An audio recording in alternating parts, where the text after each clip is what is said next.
उठाकर और अवाम के मैंडेट के ऊपर डाका डालकर उन्हें हुकूमत दी जाएगी, तो वो जो अवाम उन्हें रिजेक्ट कर चुकी है, तो ये सारी सूरत हाल जो एक दूसरे से जोड़ रही है, इससे कभी भी मुल्क हमारा आगे नहीं जा सकता। तो लिहाजा कोर कमेटी के अंदर भी ये फैसला किया गया है कि हम 6 जजेस के हक में बिल्कुल भरपूर तरीके से आवाज़ उठाएंगे और उनको बैक करेंगे। जैसे पूरा पाकिस्तान बैक कर रहा है, इसी तरह से पाकिस्तान तहरीक इंसाफ हो या पाकिस्तान तहरीक इंसाफ के अलावा कोई शख्स भी हो, अगर आप बार एसोसिएशन की बात कर रहे हैं ना, यहाँ पर हमने तारड़ साहब का बयान देखा, वो कह रहे हैं जी कि सुप्रीम कोर्ट बार कौंसिल हो गई या इस्लामाबाद बार कौंसिल हो गई या लाहौर पंजाब बार कौंसिल हो गई या दीगर बार कौंसिल जो हैं वो सपोर्ट कर रही हैं। देखिए, आप वकला के नुमाइंदे जो वहाँ पर मुंतखब किए हैं, उनको तो आप कोई लालच देकर कोई किसी तरह से बयान तो ले सकते हैं, लेकिन अगर देखा जाए तो 300 वकला ने सुप्रीम कोर्ट को खत लिखा है 100 मोटो लेने का। उन्होंने कहा है कि इसके ऊपर 100 मोटो लें। अदलिया के ऊपर हमला किया गया है, अदलिया के काम में मुदाखलत की गई है। पहले तो हक बनता था चीफ जस्टिस आमिर फारूक साहब का कि उनको अपने भाइयों को इंसाफ देते। अगर उन्होंने इंसाफ नहीं दिया तो फिर चीफ जस्टिस साहब पाकिस्तान के पास ये मामला गया था, तो उनको चाहिए था कि ये मामला जो है सिर्फ और सिर्फ आम किसी आदमी का या उस हवाले से नहीं है, बल्कि उनके कुलीग जजेस का है। तो वो जो एग्जेक्टिव के पास ये भेज रहे हैं, वो जो इंतज़ामिया को उसके ऊपर सरबराह लगा रहे हैं। देखें, यहाँ पर इंतज़ामिया हो या जुडिशरी हो, ये एक अलग अलग इन दोनों का रोल है। आप अदलिया को इंतज़ामिया के नीचे कैसे ला सकते हैं? ये तो फिर ऐसी बात हुई कि एक हाई कोर्ट का जज है, तो उसे आप कह दें कि इसका केस जो है हाई कोर्ट के जज का वो एक असिस्टेंट कमिश्नर सुनेगा या डीसी सुनेगा।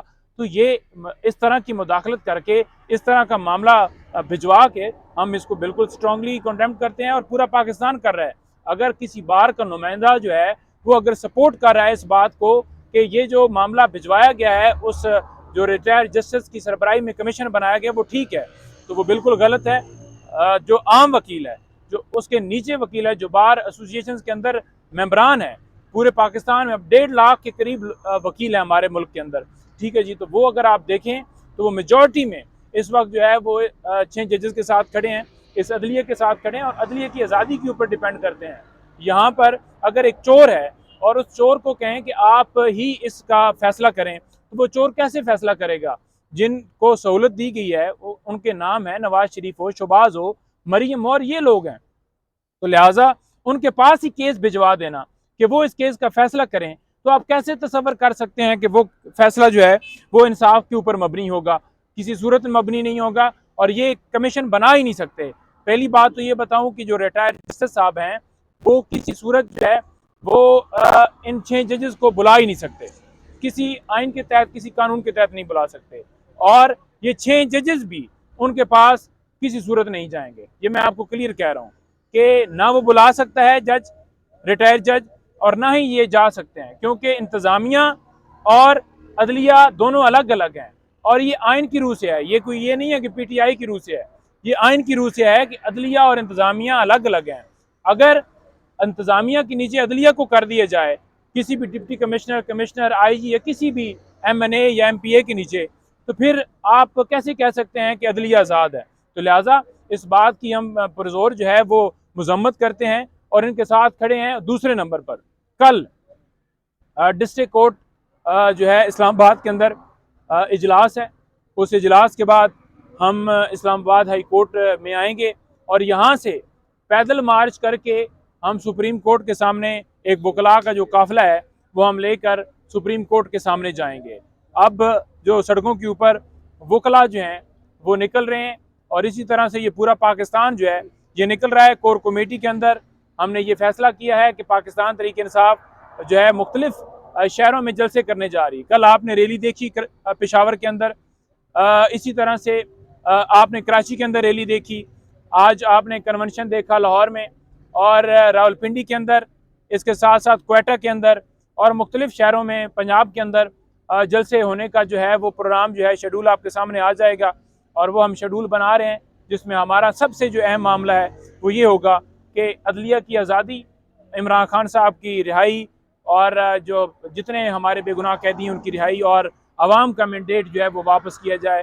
तो इसके ऊपर बिल्कुल जो है हमारा क्लियर होगा। अब इसके अंदर आप ये देख लें कि जितने केसेस किए गए, चाहे वो चीफ जस्टिस साहब पाकिस्तान के पास गए हों या इस्लामाबाद हाई कोर्ट के पास आए हों।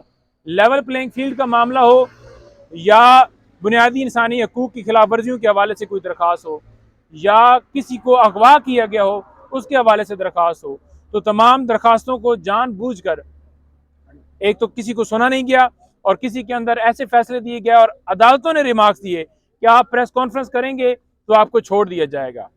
आज बुशरा बीबी साहबा की खान साहब से मुलाकात और उनकी अडयाला जेल ट्रांसफ़र के हवाले से जो दरख्वास्त थी उसके ऊपर अदालत ने ये कहा है कि बीबी साहबा और खान साहब हफ्ते में एक दिन मिल सकेंगे। ईद के ऊपर मुलाकात के हवाले से भी अदालत ने इजाज़त दी है। और दूसरे नंबर पर आपको बताऊं कि 141 लोग बीबी साहबा की गिरफ्तारी के बाद 141 लोग अडयाला जेल में जा चुके हैं। जो आज वहां पर एक अदालत के अंदर ये बात बताई गई कि वहां पर गुंजाइश नहीं है, तो अदालत ने ये कहा कि जब 141 लोग इनकी गिरफ्तारी के बाद गए हैं तो आप कह रहे हैं कि गुंजाइश नहीं है। ये कैसी एक मज़ाक़खेज़ बात है। आप ये देख लें कि ये बहाने हैं सिर्फ और सिर्फ उनके ऊपर जो है सख्तियाँ जो आपके सामने हमने रिजर्वेशंस रखी कि उनकी जान के खतरात वो भी हमने आपके सामने रखे।